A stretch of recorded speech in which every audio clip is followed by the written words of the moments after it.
আসসালামু আলাইকুম। বর্তমান অন্তর্বর্তীকালীন সরকার গঠন হওয়ার পরপরই ভূমি সেবার ক্ষেত্রে সকল প্রকার দুর্নীতি ও ঘুষমুক্ত ভূমি সেবা নিশ্চিতকরণ প্রক্রিয়ার কার্যক্রম শুরু হয়ে গেল। এখন থেকে কোনোভাবেই কোনো ভূমি অফিসের সাথে দায়িত্বশীল কর্মকর্তারা বা কোনো কর্মচারী এবং কোনো তৃতীয় পক্ষের দালাল চক্র কোনো ধরনের ঘুষ, দুর্নীতি ও অনিয়মের সাথে জড়িত হতে পারবে না। এক্ষেত্রে সরাসরি সরকারের পক্ষ থেকে নির্দেশনা দেওয়া হয়েছে যে কোনো ধরনের ঘুষ এবং দুর্নীতির সাথে জড়িত যদি কোনো কর্মকর্তাকে পাওয়া যায়, সেক্ষেত্রে সরকারের কাছে যথাযথ প্রমাণ দিতে পারলেই সরকারের পক্ষ থেকে ওই সকল ব্যক্তিবর্গের বিরুদ্ধে শাস্তির ব্যবস্থা নেওয়া হবে। শুধু শাস্তি প্রদান করে ক্ষান্ত হবে না, সেক্ষেত্রে উক্ত কর্মকর্তাদেরকে জেল প্রদান করা হবে এবং অর্থদণ্ডে দণ্ডিত করা হবে। তবে আজকের এই টপিক্সে মূলত এই সকল কর্মকর্তাদের উদ্দেশ্যে মেসেজ দেওয়ার উদ্দেশ্যে নাই। আপনারা যারা সাধারণ মানুষ আছেন, ভুক্তভোগী, যারা ভূমি সেবার ক্ষেত্রে বা ভূমি সংক্রান্ত বিষয়ে ভূমি সেবা গ্রহণ করতে আগ্রহী বা ভূমি সেবা গ্রহণ করার দরকার, তাদের জন্য মূলত আজকের এই ভিডিওটি।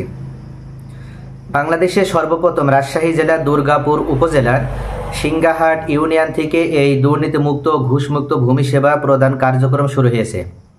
এক্ষেত্রে আমরা গত 5ই আগস্ট জানি যে অন্তর্বর্তীকালীন বিগত যে ফ্যাসিস্ট সরকার ক্ষমতায় ছিল, সেই সরকারের পতন হওয়ার মাধ্যমে বর্তমানে অন্তর্বর্তীকালীন সরকার গঠিত হয়েছে ডক্টর মোহাম্মদ ইউনূসের নেতৃত্বে।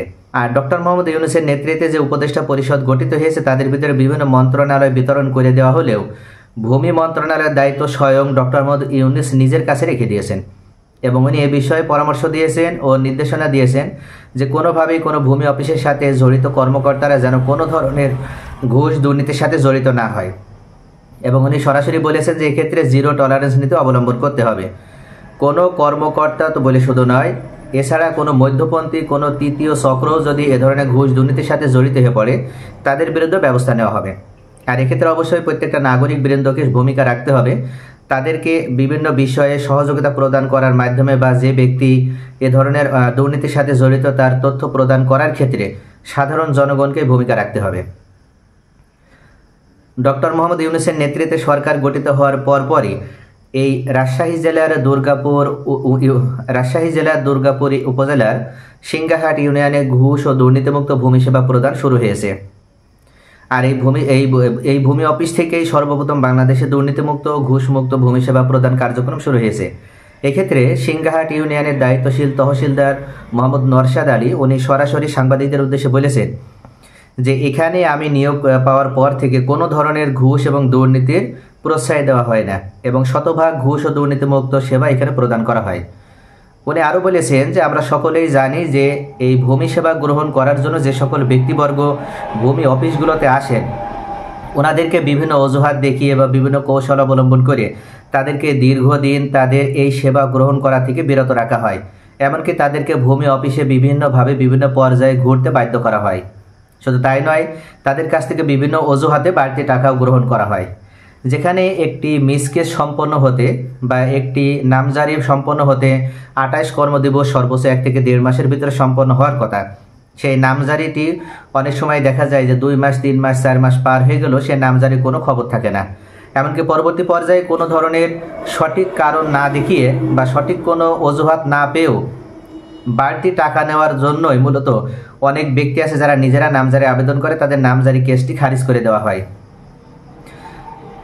এছাড়া ইউনিয়ন যে ভূমি অফিস আছে, ইউনিয়ন ভূমি অফিসে যখন কোনো ব্যক্তি তার জমির খাজনা প্রদান করতে চায় বা যদি কোনো খাজনা প্রদান করার ক্ষেত্রে ওখানে যায়, যদিও এখন অনলাইনে খাজনা প্রদান নিয়ম চালু হয়েছে, আমরা অন্যান্য ক্ষেত্রে অনলাইন ব্যবস্থা পুরোপুরি চালু না হলেও এই ক্যাশলেস যে ব্যবস্থাটা চালু হয়েছে, এটা অনলাইনের মাধ্যমে আমাদের আগে আবেদন করতে হয় খাজনা প্রদানের জন্য।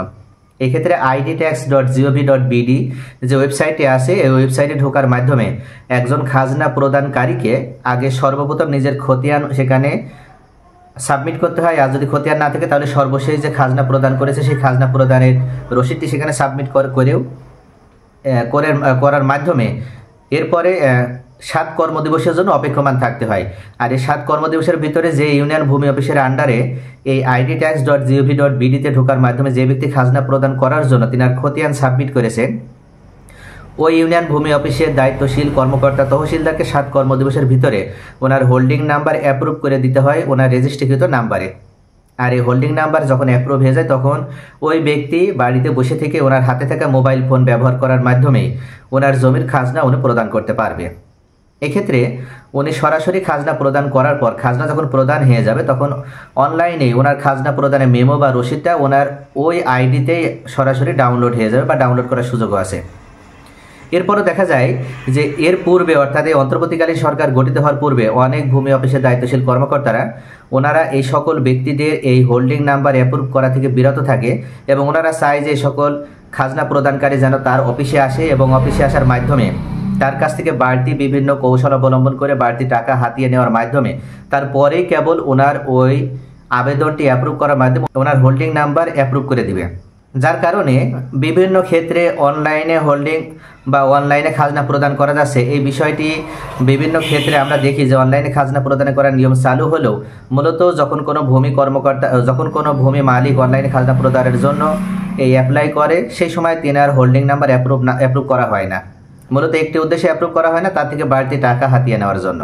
তবে এখন অন্তর্বর্তীকালীন সরকারের সময়ে আর এইভাবে কোনো ব্যক্তি বা কোনো কর্মকর্তা বা কোনো কর্মচারী আর বাড়তি টাকা হাতিয়ে নিতে পারবে না। এক্ষেত্রে আপনার নিকটস্থ যে ভূমি অফিসগুলো আছে সে সকল ভূমি অফিসগুলোতে খোঁজ নিতে থাকেন এবং কোনো ধরনের হয়রানি মুক্ত এবং দুর্নীতি ও ঘুষ মুক্তভাবে যেন আপনাকে ভূমি সেবা প্রদান করা হয় এই বিষয়টি নিশ্চিতকরণের দায়িত্ব কিন্তু আপনাকেই গ্রহণ করতে হবে। যদি দেখেন যে আপনার সাথে প্রতারণা করা হয়েছে সেক্ষেত্রে আপনি অবশ্যই আপনার এলাকার যে বৈষম্য বিরোধী ছাত্র আন্দোলনের যে কমিটি গঠন করা হয়েছে তাদের কাছে আপনি জানিয়ে দিবেন। তিনারা এই সকল কর্মকর্তা কর্মচারীদের বিরুদ্ধে কিভাবে ব্যবস্থা নিতে হবে সেই প্রসেস ওনারা অবলম্বন করবেন।